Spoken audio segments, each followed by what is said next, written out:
మున్సిపాలిటీలోనే మరి మొన్నటి నుంచి కూడా బ్రహ్మాండంగా బ్రహ్మరథం పడుతున్నందుకు నిజంగా మీ ద్వారా వారందరూ కూడా నా ప్రత్యేక ధన్యవాదాలు తెలుపుకుంటున్నాను.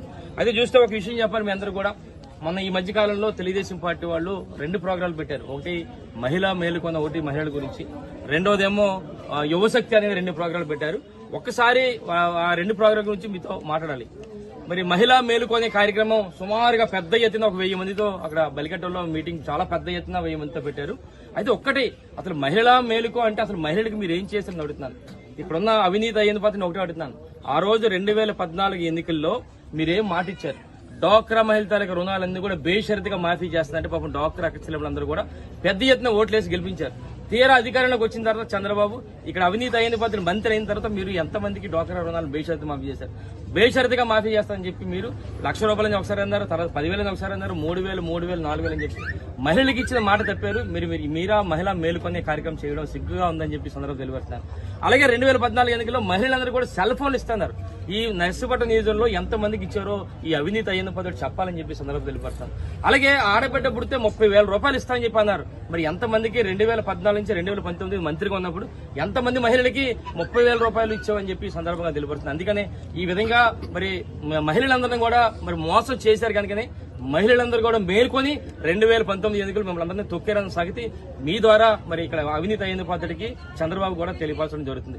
ఇంకోటి యువశక్తి అన్నారు. నిన్న యువశక్తి ఏదో కార్యక్రమం పెట్టి అది కూడా చాలా భారీ ఎత్తున 1000 మందితో మరి పెద్ద ప్రోగ్రాం చేశారు నిన్న. అది కూడా అయితే యువకుల గురించి మాట్లాడే అర్హత మీకు లేదంటున్నాను. ఎందుకంటే ఎన్నికల ముందు 2014 ఎన్నికల ముందు ఏ గోడ కూడా కాలేదు. ప్రతి గోడ బాబు జాబ్ కావాలంటే బాబు రావాలి, జాబ్ కావాలి, అసలు ఉదయం లేచి చూస్తే ఏ కూడా కాలేదు. పాపం చాలా మంది నిరుద్యోగులు అనుకున్నారంటే నిజంగా మాకు జాబ్ కావాలంటే బాబు రావాలని చెప్పి పాపం అందరూ కూడా ఓట్లేసి గెలిపిస్తే మరి ఈ రోజు 2014 నుంచి 2019 వరకు ఎంతమంది ఉద్యోగాలు ఇచ్చారని చెబుతున్నారు. ఒకరికన్నా ఇచ్చారని అడుగుతాను. ఇవ్వకపోతే ₹2,000 నిరుద్యోగం ఇస్తున్నారు. ఎంతమందికి ఇచ్చారు అంటే ఈ విధంగా నిరుద్యోగుల్ని మరి మోసం చేసిన సంగతి. మరి ఈ విధంగా ఈ రోజు 2014 నుంచి 2019 కూడా నువ్వు చేసిన తర్వాత ఎంతమందికి నిరుద్యోగులు ఆదుకున్నావు, నిరుద్యోగులు మోసం చేసిన సంగతి అందరూ తెలుసు. అందుకనే 2019 ఎన్నికల్లో మీకు బుద్ధి చెప్పారన్న సంగతి మీ అందరూ కూడా తెలియపరచడం జరుగుతుంది. ఇక చూస్తే మీ అందరికి చూస్తున్నాం, ఈ మధ్య చూస్తున్నాం మరి అయ్యన్న పాత్రుడు పెద్ద కూడా మరుగుజ్జు పాత్రుడు చాలా ఎక్కువగా మాట్లాడతాడు. ఒకటే మొన్న కూడా చెప్పాం మీ అందరూ కూడా, బాబు మీ అందరూ కూడా ఈ మరుగుజ్జు అయ్యన్న పాత్రుడు స్పీచ్లకి మరి అట్రాక్ట్ అయిపోయాం. బాబు ఈ పెద్ద వీరుడు సూర్యుడు అని చెప్పాడు వెనకాల తిరిగితే మాత్రం మీ అందరూ కూడా మోసపోతారు. ఎందుకంటే మొన్న చూసాం మా అక్కడ నాతవరం మండలంలో ఒక పార్టీ కార్యక్రమాలు చేస్తుంటే అది మొన్న కూడా చెప్పడం జరిగింది.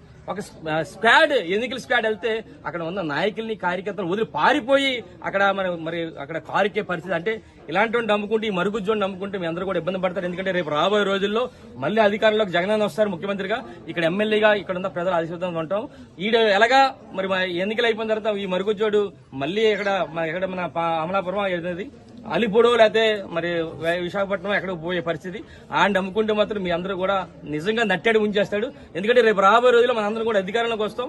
ఆయన చూసి మీరు విరవీకపోతే మాత్రం మనందరం కూడా కలిసి ఉండే పరిస్థితి. అందుకనే ఇక్కడున్న ముఖ్యంగా నర్సీపట్నం మున్సిపాలిటీ ప్రజలందరూ కోరుతాను, ఈ మరుగుజ్జోని నమ్ముకోవద్దని చెప్పి సందర్భంగా తెలియపడతాను.